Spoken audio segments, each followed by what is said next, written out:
Okay, we're going to go ahead and get started. I am Catherine Bracy. I am the Executive Director of the TechEquity Collaborative.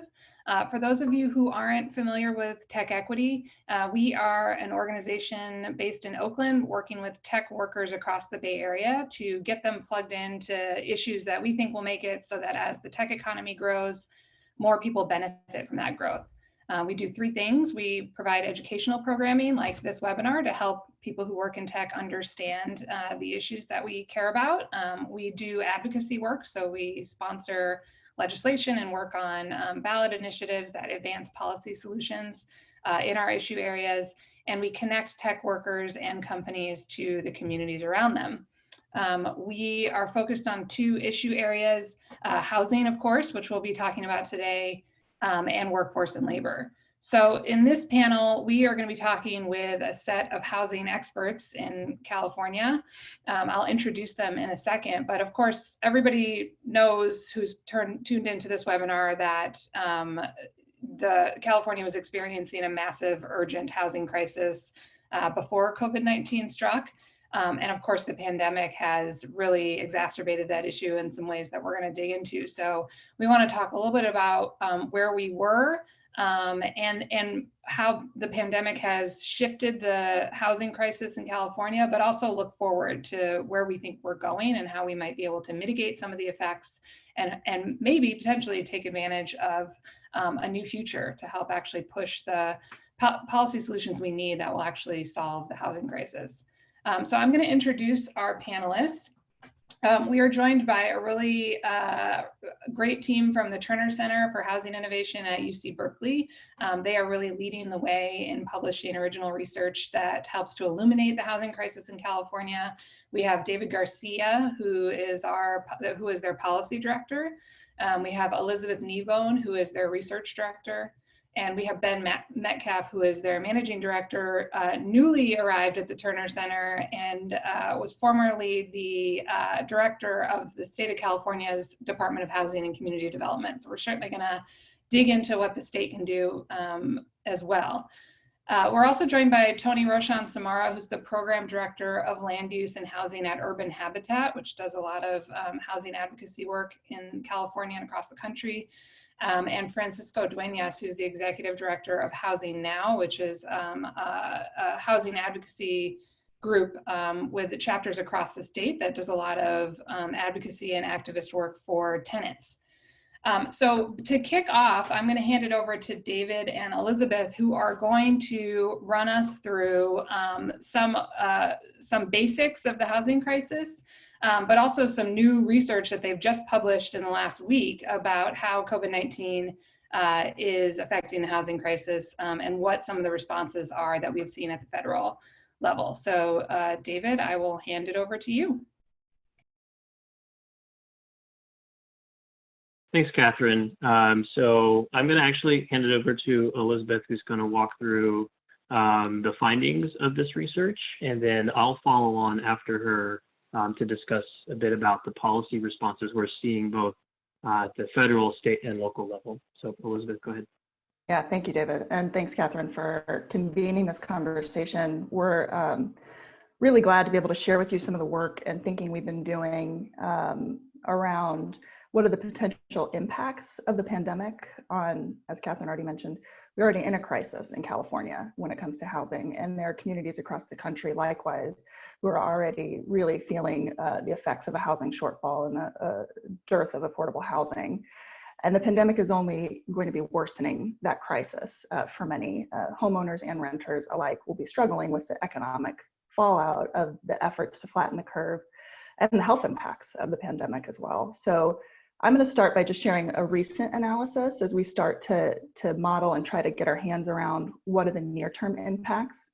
And this is also a sort of evolving in real time, and there's a lot of uncertainty around how long these shelter-in-place orders will last, whether there'll be multiple waves, and all of that has economic consequences that can really impact how we think about the necessary responses to the housing needs of a population, many of whom are already struggling. So I'm going to tee up the conversation with some estimates that we put out last week, focusing specifically on renters. and trying to get a sense of, we know that there are some industries that are immediately impacted because of shelter-in-place orders. There are service industries like barbers, nail salons, non-essential retail, food service and accommodation, tourism. There are also non-essential manufacturing and other jobs that just don't translate to working at home. And as we see these sort of shelter-in-place orders and social distancing guidance, we know that those workers are hit first by income losses, by job losses that may make it hard to pay the rent. And what we see nationally when we look at these vulnerable industries or immediately impacted industries is nearly 16.5 million renter households have at least one worker who may be immediately impacted by job or income losses. And while anyone facing an income or job loss may be struggling to make the rent, we're particularly concerned with people who are already vulnerable, people who are already facing a cost burden, and for whom this near-term job or income loss could make them particularly at risk of housing instability or homelessness. And 7.1 million of these households were already cost burdened before. And we think about what that means for California. California is actually the state with the largest number of these renters. Over 2.3 million renters in California have at least one worker in an impacted industry.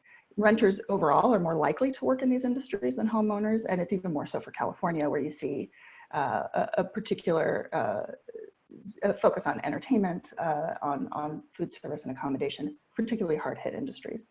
So among the impacted households in California, almost 1.2 million were already cost burdened. And again, it's not that these newly vulnerable who weren't cost burdened before may not be struggling right now, but the resources of previously burdened households may be particularly stretched thin, or they may just not have a cushion to deal with these sort of rent shortfalls that they may be facing now. Because we can see that the typical rents of these households, of these two different groups, the newly impacted and the already burdened, don't tend to be that different, but their incomes do. So households that were already facing a rent burden and have a worker who may have lost income or jobs in the last 6 weeks, the typical household income is only $36,000. David's going to walk us through some of the efforts to try and help some of this near-term economic fallout and fill some of the gaps for households who've been impacted. But we'll talk a bit more about how those efforts are only going to go so far, and they stretch further in some places than others. So I'll sort of pop back up a little further on to talk about the data, especially for California metro areas and what we're seeing in terms of the potential gaps. But we know right now in the near term, there are a lot of households struggling with these rent burdens and who may not, even if they're not facing eviction because of eviction moratoria, the clock is still ticking as this rent continues to, those arrears and those bills continue to mount. So I'm going to hand it over to David, who can tell us a bit more about some longer term impacts we may be facing, as well as some of the policy responses we've seen. Thanks, Elizabeth. So I'm going to quickly touch on some of the other immediate impacts we're tracking with COVID. So for example, for projects that are actually happening now, new housing projects, we're actually seeing a number of cities decide to pause construction altogether. So this is a headline from New York City, which has paused construction. Similarly, we've done this in the Bay Area for projects that don't have an affordability component. The cities of Boston, Seattle have also paused construction. But some cities have moved forward. For example, Chicago, cities in Texas are continuing with construction. So there's a bit of a patchwork of ongoing development throughout the country, despite federal guidance suggesting that construction should continue to be essential, but obviously cities and states are going to impose their own rules. In addition to this, on the next slide, you can see that one of the other issues we're tracking are the increases in construction costs, particularly because of a disruption in the supply chain. So we know that we are seeing lower volume coming through our ports, particularly here in California. And so things like steel, concrete, those are going to have to be sourced domestically, which are going to be more expensive. And so projects in the long term may benefit from lower pricing because of softened demand. But right now we're seeing some volatility because of the supply chain.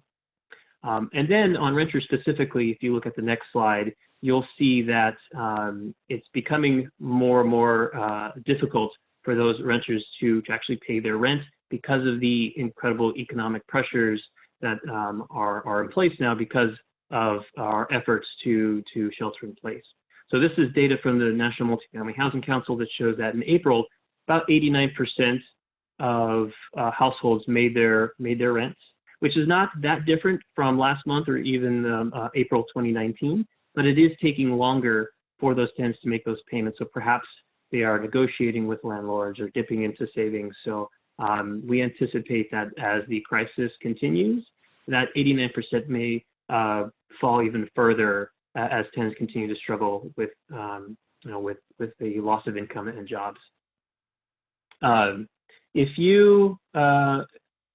Now, with all of this being said, there has been significant movement at the federal, state, and local levels to try and deal with these impacts. So I'll start at the federal level. I think we've all heard of the $2 trillion CARES Act. There were some specific allocations in there and regulation changes for housing, $4 billion for emergency solutions grants. This is a specific program for homeless services, and then $5 billion for community development block grants, which are flexible dollars directly to cities.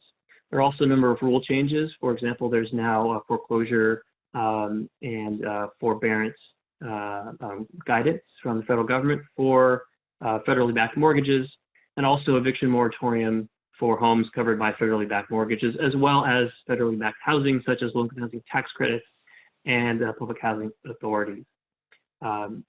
There's a bit of relief in the CARES Act that is not specific to housing, but has implications for housing as well. Included in that is $150 billion directly to cities for flexible funding. Now, cities have the choice to use this money as they would like, and so it's not specific housing funding, but we are seeing some cities use this assistance to help renters. And then lastly, there was the one-time $1,200 stimulus checks, which were not specific to housing, but in many cases, tenants are going to use those for housing. And then this $100 per week unemployment boost per week that actually is a subject of one of Elizabeth's pieces of analysis that she's going to walk us through now. Yeah, I just want to, there we are. One way to think about this, because obviously it's going to depend on the makeup of a household, what level of unemployment insurance they might be able to qualify for, is if you had one worker who was getting the minimum benefit, which with the augmentation would be close to $2,500 a month, or the maximum potential benefit that they could get in California, which is over $4,000. How does that line up to the typical rents that these households with at least one worker in an impacted industry pay every month? And you can see that if you're getting the minimum unemployment insurance, it is eating up, your rent would be eating up the bulk of that benefit. And even with the maximum benefits received, that is not going to go as far in high cost areas like the Bay Area, where we know it's going to be harder to stretch those dollars given how much rents cost. So this is something that we are thinking about in terms of what might need to happen in additional waves of assistance to make sure that renters are having the resources that needed to help weather this part of the pandemic and the downturn that may result from it. And I will turn it back to David to talk a bit more about that. Yeah, that's such an excellent piece of analysis because it really shows that what we've done in many places is not going to be enough for tenants to remain in place or avoid accumulating really high back rents that may be due post shelter in place. And so there's a broad consensus amongst housing advocates that more needs to be done, particularly at the federal level. In the next version of a stimulus package, there is a lot of momentum behind having a direct appropriation specifically for rental assistance to tenants. Now, there is not consensus, however, on exactly how much is needed and what the right mechanism is to deliver this aid. So, for example, direct rental assistance can be funneled through existing programs like the Emergency Solutions Grant Program. but it could also go through the public housing authorities through voucher programs. Even FEMA has the ability to use vouchers to house people temporarily. And so there is not a full consensus on exactly what the right mechanism is to deliver that aid. And so that's a space that we should continue watching, because I think that's going to be the topic of a lot of conversation moving forward with regards to rental assistance. At the state level, if you go to the next slide, I won't spend too much time here because I know one of our other panelists is going to walk us through some of the responses. But the state has really taken two approaches through appropriations for emergency housing for vulnerable populations, and also suspending evictions, which that has been a bit dramatic given how the executive orders came out of the governor's office. But long story short, the California courts decided just recently that no evictions, lockouts would happen until the emergency has been lifted. And then lastly, really briefly on the local response, we've seen a lot of cities react very differently in some respects to COVID, whether that's enacting their own moratoriums, using federal dollars specifically for rental assistance, which this is a clip you can see here from Los Angeles. This is something LA County is doing. But then we're also hearing a lot of cities that are kind of taking new approaches to keeping their housing pipelines moving, from holding virtual on-site inspections to having planning commission meetings by Zoom. So there's a lot of creative thinking happening there too, particularly when it comes to capacity of cities to move housing forward. So I'm going to go ahead and stop there. Again, this is a really fluid situation. There's a lot that we are learning, both at the federal level and at the state level, and then also, I think most importantly, at the local level, where we see a lot of cities struggling with the on-the-ground realities of everything that's happening with COVID. So I'll leave it there. Thank you, Catherine, for allowing Elizabeth and I to kick things off, and look forward to the conversation. Yeah, thank you too for distilling what is a lot of information into a very short period of time and doing it right on schedule. We are going to get into more of those local policies and what the state is also doing and what more they should be doing with Tony and Francisco later. If I forgot to mention at the top, if you have questions, please drop them into the Q&A function, which you can find at the bottom of the screen there. And if you have any other sort of like issues or chat things you want to do, you can do that in the chat function. But if you want to ask a question that we will pose to the panelists at the end, please use the Q&A function. So now we're going to go to Ben Metcalf, who is the managing director at the Terner Center with David and Elizabeth, but who recently left the state of California's Department of Housing and Community Development, and was also on staff at HUD during the 2008 housing crisis. So actually, I kind of want to start there because your colleague, Carol Galante, who was also at HUD during that time, has written a piece that really harkens back to the crisis 10 years ago and calls for some ways that we can not make the same mistakes again. And Ben, I'm just wondering if you can first speak to your experience there in 2008 and how you would like to see us do things differently with the housing crisis that we're likely entering into right now. Yeah, thank you, Catherine. Thanks for hosting us today. And I think Elizabeth and David sort of teed the conversation up nicely. I think one of the encouraging things for me is that the great financial crisis of 2008, 2009 is really not that far back in the rearview mirror for many of the folks who are still in government and in positions where they are able to pull policy levers. And while it would be overly optimistic to think that we won't make any of the same mistakes again, I think at least folks have learned, at least from some of them, and things already have taken a different approach, even in the initial couple months following the crisis. They're not perfectly analogous, partly because things just moved so incredibly fast in terms of how quickly people were thrust into unemployment, how quickly the stay-at-home orders rolled out. In the financial crisis 10 years ago, we had various warning signs. Many of them were ignored, but the effects of the single-family foreclosure crisis in particular washed over the country over a period of a couple of years. And that was both helpful because it meant that we weren't dealing with the full enormity of that crisis all in the span of a couple of short months. But it also, I think, made it harder for policymakers to realize how bad it would ultimately get. And so one of the things that really hurt us last time around is both that we moved too slowly and that we really didn't move strongly enough when we finally did. And I think the two ways in which we saw that in the great financial crisis, the last financial crisis, was that by the time we were finally able to put together significant relief to single-family homeowners to allow them to restructure their mortgages to get significant forbearance and flexibility and repayment, those programs weren't even becoming available to homeowners until the end of 2010, when we had basically already passed the peak of delinquencies. So it took us a long time to deploy responses, and by the time those responses were available, we had sort of already missed the moment where we could have come to the help of the most families. The real beneficiaries of many of those federal interventions were the folks who had sort of stayed on the longest and then fell the latest, and they were able to benefit from very good and well-designed programs. But in the first, the first year to 2 years of the first sort of year of the financial crisis, I'll say, we were hampered in a couple of ways. One is we had a very hard time finding the political will to put forward a large enough stimulus to be responsive to the crisis. I think folks will remember there was a tremendous amount of blowback from particularly the Republicans in the House and Senate.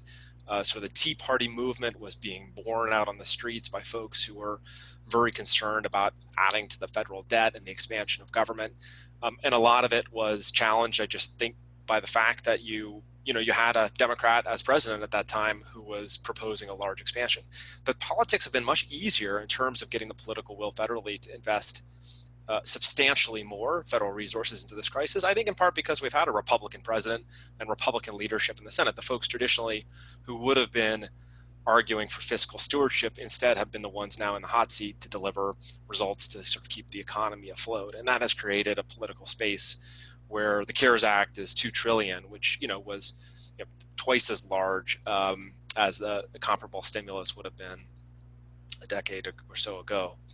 We also had the great benefit of the Fed this time around being able to act much more quickly and be much more sophisticated in terms of how they swooped in to sort of stabilize the mortgage markets. You had, within weeks of the stay-at-home crisis, the entire single-family mortgage market was just about to descend into complete collapse. Mortgage REITs were tanking.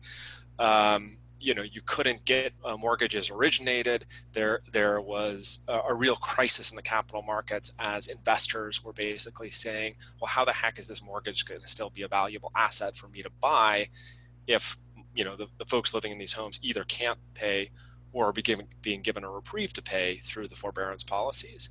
And into that step, the Federal Reserve acquiring hundreds and hundreds and hundreds of billions of dollars worth of mortgages in the capital markets within a matter of weeks to stabilize and prop that up. Again, a response that was much more dramatic and much more successful than what we saw the last time around. And I think it also helped that we had Fannie and Freddie in conservatorship. So the last time around, Fannie and Freddie were independent agencies. In the last crisis, they were acquired by the federal government and placed in conservatorship. This time, they were in some sense an extension of the federal government and able to just swoop in and start changing their policies to make it much easier, particularly for single-family homeowners, to be able to stay in place and not make payments.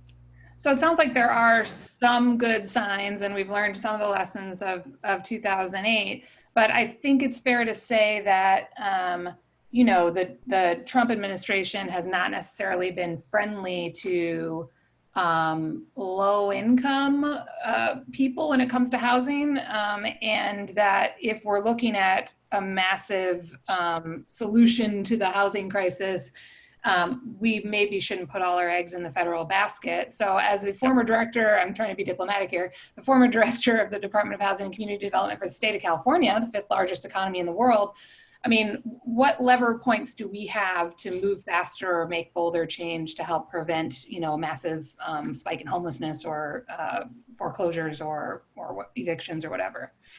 Yeah, in some sense, the federal government has done a very good job of fighting the last war much better this time, which is to say, on the single family side, for folks who own homes are in amazingly better positions than they would have been otherwise. But you're right, it is the renter population, and particularly the homeless population, who really have not had good interventions from the federal government. And I think there is still a space, as David alluded to see another large stimulus package come through, but that clearly is not a priority of the Republicans in the Senate or this president. And I think we could have a real crisis on our hands if we don't see any more support for renters. I think into that breach can step California. The state, of course, is a little bit in a betwixt and between place in this crisis, right? It neither has the ability to print money to deploy cash as the federal government can, nor is it on the ground in the trenches sort of dealing with landlord-tenant issues or doing housing homelessness on the ground. But at the same time, it is also the way by which we can effectively advocate for our interests in the federal government. California has leadership positions in the House and the Senate, and California can also sort of model the way for cities. I think the governor's done a great job actually sort of championing and directing and corralling resources and modeling, I think, some really good best practices and policies. But we will be hindered at the state just from a dollars perspective. Not only can we not print money, but the state is about to collapse financially as it burns through its rainy day funds and then finds on the other side that its revenues have really collapsed. Unfortunately, California's income tax revenue system is primarily comes from a very progressive income tax regime, and the bulk of its annual revenues come from payment of income taxes, which we will see collapsing into the next fiscal year. What we do have going for us at the state level, and where the state, I think, can be very helpful, is number one, pushing out the state bond funds that were passed by the voters at the end of 2018. There's still large balances there. I think we have the opportunity to see those funds deployed more quickly and more nimbly to get out and help stimulate the construction and stabilization of affordable housing. And I think the other interesting opportunity for many of us is if this opens a political window to actually think differently about housing construction more broadly. Going into this crisis, the state was already flexing its muscles in various ways in terms of realizing that local land use decision-making wasn't adding up to a healthy whole, in terms of actually supporting supply in our regions. And the state had begun to take very significant actions to push cities through mandates or requirements to plan for more housing and to let more housing go forward. I think in this inflection point, those opportunities actually may strengthen. And in the downturn, we may find political wills coalescing further around the idea that housing construction can and should lead in the economic recovery. I say this in part because housing construction is a sector that can be fairly safe in a stay-at-home context, because it is an industry in an area where we know any investments the state is going to make are going to be needed, and construction jobs are a huge part of the economy in terms of helping push GDP back up. And for me, one good place to point to, one example of reference point would be Santa Rosa. So after the North Bay wildfires in 2017, the North Bay economy sort of largely collapsed as folks left, businesses left, and the leadership in Santa Rosa came across party lines and passed political practices to put together a very strong agenda around what can we be doing to make it much easier to build housing of any kind in our community. How can we increase zoning? How can we improve certainty? What can we be doing to reduce fees and taxes on housing? And after a lot of good, thoughtful work, by the end of 2018, early 2019, the city of Santa Rosa had really put in place local policies that made it much easier for homes to get built at any level. And so I think that's an example of what we can be looking at statewide in terms of sort of the crisis becoming a way that we help sort of stimulate housing supply by lowering regulatory barriers. Yeah, I appreciate that light of hope in this whole conversation. You mentioned, and I'm going to move on to Tony now, something you said been about how the federal government has really learned the lessons of the last crisis, which really was a crisis for homeowners, but this crisis seems to be a crisis for renters. And Tony, you have been working on the ground with renters for decades, fair to say, many, many years. I'm wondering if you can just speak to the actual experience of the renters that you've been working with and how they're really feeling the crisis right now. Sure. Thanks, Catherine. Thanks, everyone. Just maybe to start as a framing point, I think, every crisis, in a sense, shines a spotlight on the failures of the near past in terms of policy and politics. Many of the things that renters and tenants have been fighting for the last 10 years plus, had they been in place, could have dampened at least the severity of this crisis and the kind of conditions and stresses that people are living through. So, for example, had we had strong rent control, rents would not be at the levels they are at now for burdened households. They would have been lower. We've been pushing for more affordable housing construction. Had that been happening, we know that the Bay Area has been really horrible in terms of building affordable housing. Had we had robust affordable housing production at the low and moderate and very low levels for the last period, we would be in a different situation. But many times we found ourselves fighting the very governments that we're now turning to help. So, for example, Urban Habitat was part of a lawsuit against the city of San Jose that was just wrapped up fairly recently around the Surplus Land Act, where the city was trying to get out of following the Surplus Land Act and dedicating surplus land to affordable housing. Again, so lots of things leading up to today that, had they happened and that we had been pushing for pretty strongly, had they been in place, we would be in a different situation. And that, of course, is a lesson for going forward. In terms of what's happening now, so I work across the Bay Area, but probably the places I'm most familiar with are San Mateo County, Southern Alameda County, parts of the North Bay, all of which are places where there's been strong tenant organizing. And there's been, kind of phases, and they moved very quickly because we're only a few months in. At the beginning, really the first concern, and it remains a concern, is making April 1st rent, right? And now we're, of course, coming up to May 1st. So, kind of the first things we started to hear from tenants was that we had lost work or we had lost partial income and we're not sure about being able to make April rent. And this was kind of, I think, echoed across the state. And so you saw that first wave of push for eviction moratoriums. There was push to try to get it at the state level. And there's, of course, then the push to get it at the local level. And the challenge with the latter, of course, is that going jurisdiction by jurisdiction is slow, even under the best of circumstances. And we didn't have the luxury of time now, although we certainly didn't have it previously either. And so the hope was that the governor would act using emergency powers and just declare a statewide eviction moratorium. That didn't happen. And so we had no choice but to go to the local county levels and try to get those passed. And, I think it's a testament to the tenant organizing that's been happening over the last many years, that the places with strong tenant organizing were some of the first ones to see the eviction moratoriums pass, partly because we had strong organizing capacity on the ground, partly because the organizing over years had done the work to kind of bring tenants' issues into the public domain, compared with places where there's either less tenant organizing or more conservative and hostile political climates that hadn't been kind of cracked open. So that was addressing an immediate need. People just were like, we cannot pay rent April 1st. What are we supposed to do? Because we know that if we are late with the rent, we're going to get an eviction notice. So we wanted that to stop. And here in San Mateo County, we were lucky in that we got a countywide moratorium. So there's 21 jurisdictions in San Mateo County.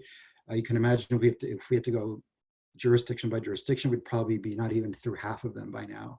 But luckily the county used its authority, the Board of Supervisors used their authority to pass it for all 21 jurisdictions. And there have been a couple of other counties where that has happened. So that's good, it's progress. They're generally not super strong protections. And of course, all they're really doing is delaying rent payments. So people are living through this health crisis, living through all of the stresses that brings, and also facing a few months down the road an eviction time bomb in the context of the debts that are aggregating for individual households. So while there's still lots of fights happening around eviction moratoriums, making those stronger, getting them in places where they don't exist, we're also now beginning to turn a little bit to, okay, what about after? What about when the state of emergency expires? The clock starts ticking on when rents are due, and it varies because these are local and countywide ordinances. The timelines are different in terms of when payback has to happen. So we now have this other organizing challenge ahead of us, which is what do we do about 3-4 months of rent that are accumulating that people are going to have to pay or face eviction while they're still having to pay the rents that are currently due at the time. And so people have seen and heard about the movement for canceling rents and canceling mortgages. The idea being that these are debts that will really never be paid back. And we should just acknowledge that, confront that, and do something about getting rid of those debts permanently. Are you saying landlords are, I mean, I guess you can't really speak for all landlords, but I mean, where are they? I mean, because they have to see rationally that that's also the case, and that, they don't have as much leverage potentially as they might have had 3 months ago. So are they weirdly like becoming allies in this, or where are they at, I don't know. Francisco may have more to say about this, but I don't think we've seen an outpouring of landlords saying, hey, let's work with renters to figure this out because we're all in trouble. I could be wrong. I haven't seen that. And there are different types of landlords, right? Those who owe mortgages still and those whose mortgages are paid off. And so there may be some differences there. They certainly, at some level, don't have the same kind of leverage, but I also think it's an interesting sector in that, these are investments they're making, but unlike most investment sectors, there seems to be this belief that their investment should be protected. And that, that's a dynamic that we've dealt with all along, right? That somehow, no matter what happens, landlords should be getting their rents, their investment should be protected. That, we'll see if that begins to break down. Again, I think we're at the very beginning. So I think the political context will change. There's certainly no lack of effort now, both locally and at the state level, to kind of get some changes in how these industries operate. And hopefully those will, carry over for the long term. Great. So Francisco, I would like to go to you now on that, because you have been working with advocates across the state who have passed a lot of these eviction moratoriums and also have been advocating that the state do more. I'm wondering if you can talk a little bit about those statewide efforts, and in particular, where the eviction moratorium is not really doing enough to help address the crisis, and what more you think the state should be doing to protect renters for the short term until the stay at home, the shelter in place is lifted, and in the long term as we face this ticking time bomb, as Tony said, of a looming eviction crisis. Thank you so much, Catherine. Thank you for having me. Yeah, I think as a little bit to expand a little bit on what Tony was saying, I think some of the eviction moratoriums that were passed at the local level, they vary greatly. So there is a lot of confusion, not just from tenant, but advocates, landlords, eviction attorneys about how best to put them in practice. A lot of them required particular documentation of being affected by COVID-19 crisis, and there was concerns a lot about whether these workers were able to document that or be able to communicate with their employers about capturing that, especially folks that are working in an informal economy or undocumented workers. So there are lots of gaps that were in place there for the eviction moratoriums, which is why we were really pushing for a statewide approach, which eventually came with the state courts policy body stepping in, the Judicial Council, and putting on pause all evictions except for those that have to do with safety concerns like domestic violence issues to others. But I think a lot of people are still not, there isn't, I would say, one, like a lot of communication channels for renters in general. So I think a lot of people may have not heard that, that this eviction moratorium is in place. They're more likely to have heard it if the local one, I would say, if something was passed locally. And so we are working with community groups. There's a lot of legal service providers that are still trying to do things online through Facebook Live or do their tenant clinics in other digital ways to be able to get the word out and to let people know what their current status is, if they don't think they'll be able to pay the rent or receive some type of notification. They were already in a process of evictions or received for some reason some type of notification of eviction. Sorry, I was on mute. Can you speak a little bit to kind of the legislative agenda for the medium and long term? So I know you were already working on building on the momentum we saw last year with the passage of the Tenant Protection Act for this legislative cycle before the crisis. And of course, this just becomes more urgent going forward. Can you talk a little bit about the legislative agenda you were planning, how it may have changed, and whether there are other things we think we should be pushing for? In addition to, I want to throw back to the need that it sounds like you're really highlighting to get rent subsidies from the federal government so that, you know, it's not just tenants accruing debt that they can't ever pay off and potentially blowing a hole in the housing market generally for just a bunch of unpaid rent that nobody can cover. Yeah, absolutely. I think as other panelists have spoken to the challenge here, it's not just one about the issues, but also about the advocacy, because there's so many layers of government needing to work together to, you know,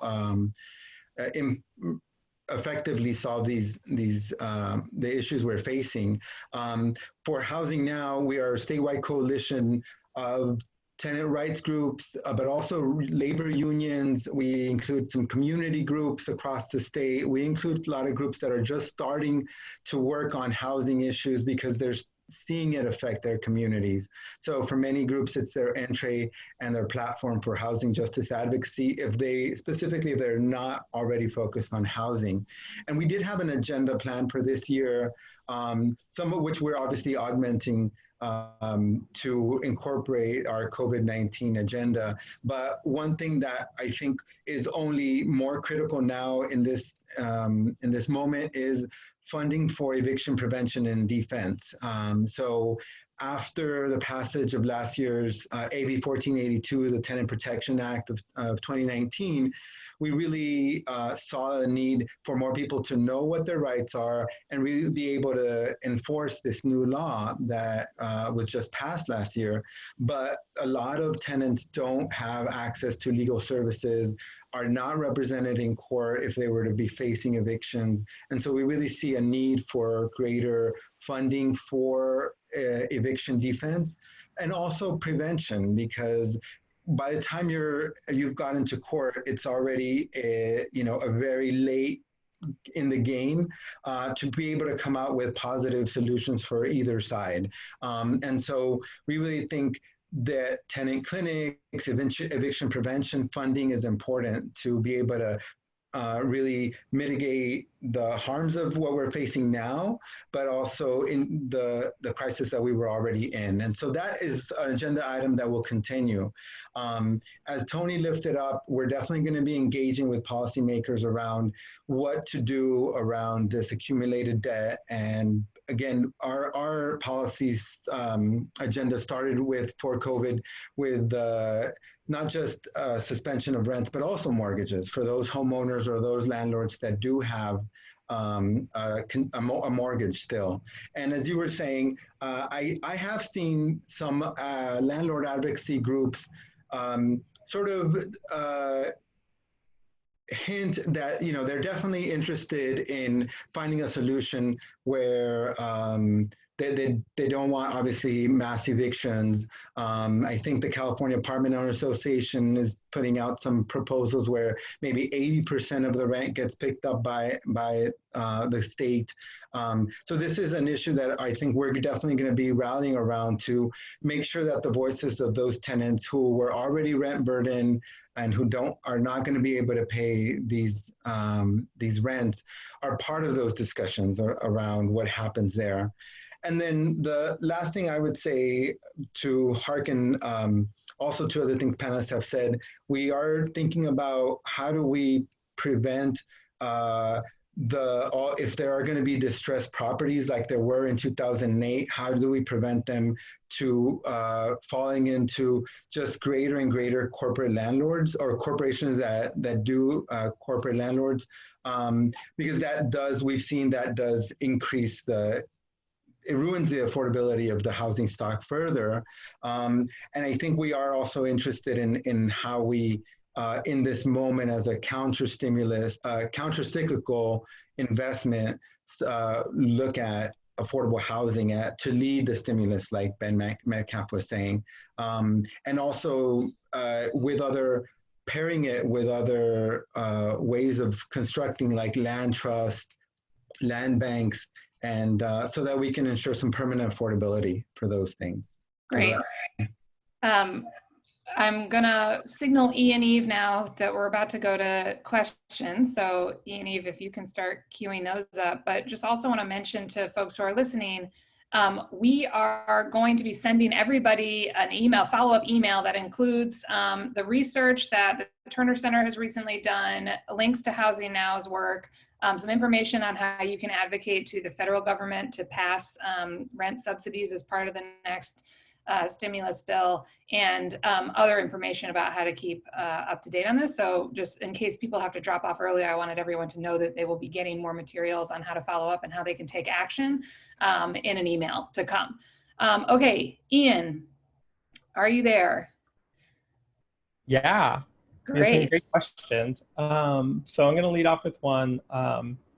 So do any of the panelists see opportunities in this crisis to kind of create more affordable housing long term? And if so, are there like specific property types that might be more amenable to that kind of opportunity? Yeah, I'm actually going to throw that to David and Elizabeth, because David, you did slightly touch on the production issue. We've been focused mostly on talking about renters, but there is also a challenge here around production. Does this crack open any new opportunities or creative solutions on that side? Yeah, I think I'd approach that question in two ways. The first would be just the price of land, right? So after the last recession, we saw real estate prices crash, but we were not prepared to really acquire a lot of those properties to then use them for land banking, maybe use them for long-term deed-restricted affordable housing. But this time around, particularly in California, we know we have an affordable housing crisis. And so I think we're in much better positions to realize that and put into place policies that can help us acquire some of these properties. I think a lot of that funding is probably going to have to come from the federal government as part of a recovery package that maybe reinstitute something like the Neighborhood Stabilization Program, where the federal government allocates money down to the local and level and to nonprofits to acquire distressed properties and to keep them affordable. So something in that vein, I think, should be on the table. When we talk about longer term recovery, I think we still have a ways to go. And we don't really know exactly how real estate's going to respond, right? It's not going to crash like it did 10, 12 years ago. At least we don't think it is right now. But we may see dips in prices, and they may be an opportunity to acquire land. We've also talked about the opportunity to acquire maybe naturally occurring affordable housing as a way to expand the deed-restricted long-term affordability stock of housing that we struggle meeting with today through traditional means. So stop there. Some of the other panelists may add to that, but I think those are the two areas that we can look for.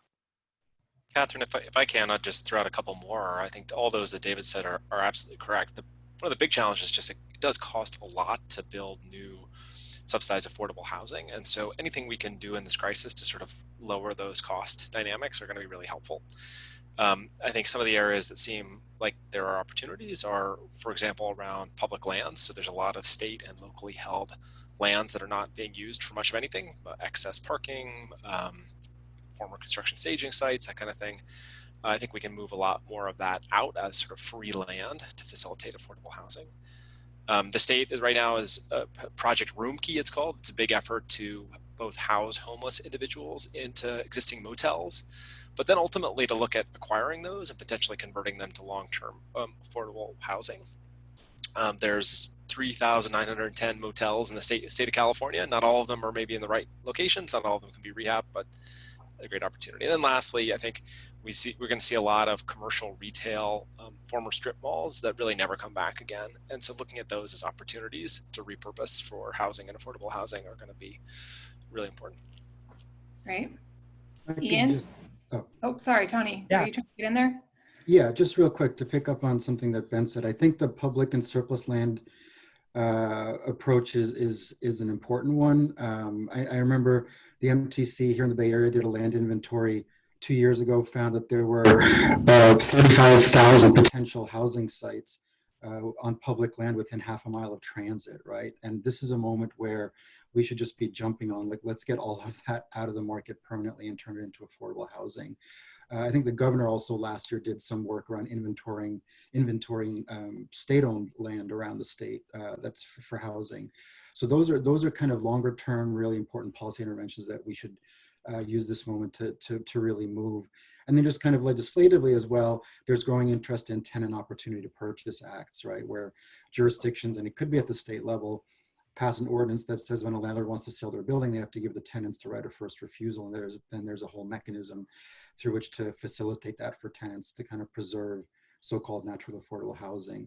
Again, these are medium and longer term solutions, but we know there will be future crises, and so we should start, working on some of the longer term solutions now and kind of punching through the political will barriers that we typically meet when we try to do that. Great. Ian? Yeah, so up next, are we seeing any trends among the kind of immediate housing impacts on renters by different kind of subgroups, particularly thinking about impacts on renters of color or immigrant populations? And then as an addendum to that, kind of, is there any federal or state relief that's specifically targeted towards undocumented renters? Francisco, can you take that one? I do not know. I don't think there's anything out there for undocumented renters. I don't think there's anything out there in general that's going directly from the federal government for renters in general, and much less for renters. One of the things that many immigrant rights groups are trying to get ahead of is the continual rulemaking by the administration. So their mixed status policy that they were trying to get mixed status families out of public housing. So those kinds of things, I think the administration is still moving forward with all those types of rulemakings that are very anti-immigrant. And so that we haven't seen anything from the federal government. I feel that it's pro-immigrant. And I have not seen any data in particular other than the just general information that we know about renters and their vulnerability around particularly rent and COVID-19 crisis around how they're faring in terms of the being able to pay their rents. So I don't have any other info right now. Yeah, oh, sorry, Elizabeth, I was just going to add one thing and then kick it over to you.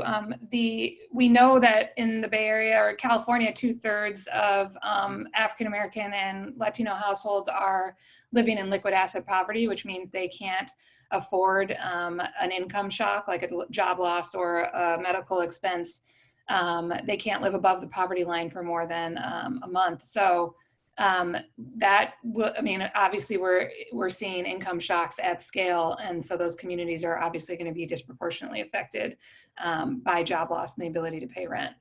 Elizabeth, you were going to add something? Yeah, just in the numbers that we put out last week, it bolsters that essentially, that the households that we had sort of earmarked as likely to face the near-term shocks due to job and income losses are disproportionately made up of people of color, Black and Latinx renters, and they also skew younger. So there's more children and young adults in those households and prime age workers. So we do see some differential impacts there.